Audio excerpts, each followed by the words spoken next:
It's July, it's 1,000 degrees outside, and there's barely any new games coming out, but there's not nothing, and so today I want to talk about my top 5 most anticipated new games for July 2018. Before that though, thank you to Dollar Shave Club for sponsoring today's video. Might come as a surprise because it doesn't exactly look like I shave, but they surprised me by letting me know that they have anything that you might need for your daily routine. In fact, let me show you this example. Here I am before Dollar Shave Club. Filthy, disgusting looking. Look at that awful neck beard. I am absolutely miserable. But then, after they send me their daily essential starter kit, a complete transformation. I'm like a whole new person. The neck beard has been removed, and I can finally go out in public without embarrassing my family. Dollar Shave Club, you saved my life. The best thing though, is all of this can be yours for $5. The daily essential kit for $5 includes the shave butter, body wash, one wipe Charlie, and the executive razor with a box of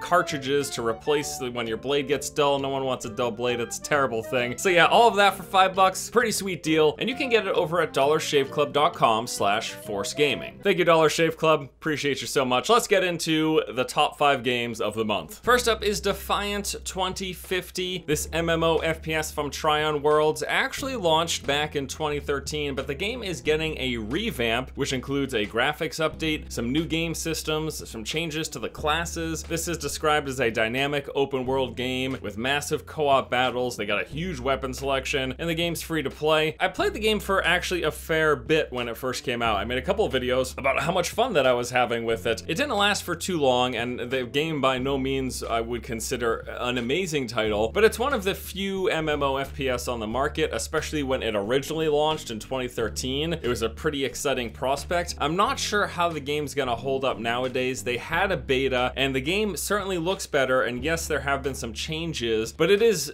pretty much the exact same game. This isn't a sequel, it's just an updated version of the game. They're kind of trying to breathe life into this older title. I'm at the very least willing to give it a shot. I'm probably gonna be checking it out, so I'll give you guys at least some coverage of it, maybe some of my thoughts and impressions, but I just keep in mind, this is still the same game, so if you didn't like it before, a couple of graphic tweaks and some changes to like the skill tree won't be enough to change your mind, most likely. Next up is Islands of Nyne. It's a new battle royale game. 100 players drop onto an island, there's ever shrinking circles, you try to find weapons, stay alive, with the ultimate goal of being the last one standing. So what is Islands of Nyne doing to set itself apart? Well, they're really pushing the skill-based focus. It is going to be an FPS only game. Some interesting stuff in terms of its setting. It's like this futuristic sci-fi setting. Apparently these are these massive arenas built by aliens. Also, they do say it's been 3 years in the making, so you could say that this isn't necessarily just riding the hype train of the popularity of PUBG and Fortnite because they started on it a few years back. This does look pretty cool. Like, I'm liking the twist that they're doing. I'm liking that it's a first-person only game. More than happy to give it a look. It seems fairly interesting. Next on the list is Earthfall. This is a Left 4 Dead style co-op shooter. So you've got up to 4 players. The goal is fending off these swarms of ferocious aliens. You'll be completing objectives and missions, fortifying and defending these holdouts, building weapons and barricades and turrets. If you played Left 4 Dead, you pretty much know what to expect, except instead of zombies, these are aliens. Now, I played this game a couple years ago at PAX, and I thought it was decent. The early gameplay footage and stuff isn't anything impressive, but some of the newer stuff that I've been seeing, it seems like this extra development time has added a lot of polish. Animations are looking better. The game's just looking better than it was initially, and the core that I played was interesting enough. Could be good. Next up is something that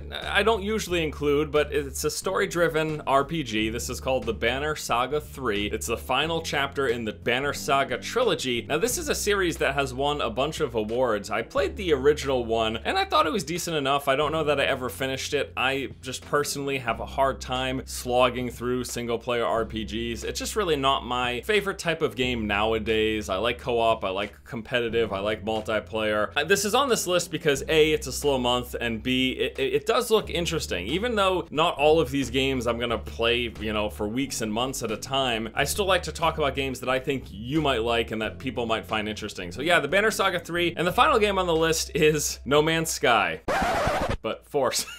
What? Yes, No Man's Sky, I'll tell you why. First off, it is just now getting its Xbox One release. If you don't know, this is the space exploration game that launched in 2016 and had a lot of really bad reviews, and rightfully so. The game had a lot of issues. The reason I'm talking about this game is because they've had a lot of updates. Since the game launched a couple of years ago, there's been a few major updates that added things like base building, planetary vehicles. They've added new game modes, including a permadeath hardcore mode. There's been additional storyline added. And then this month, we're getting the No Man's Sky Next, which coincides with the Xbox launch and is adding multiplayer. And this is one of the games that I'm most excited for this month. Even though it's an old game, No Man's Sky will be a multiplayer game. You can hop in, you can play with your friends, you can do stuff together, explore planets, gather resources, build bases, space battles with other people. This is a big deal. Honestly, if No Man's Sky had just launched with multiplayer, even if the core experience was what it was, I think that would have been a game changer to begin with. So this is kind of like a potential redemption for No Man's Sky. This could be the moment where the game turns into a good game. Even though I will say yes, No Man's Sky was pretty garbage at launch. I am very, very excited for this update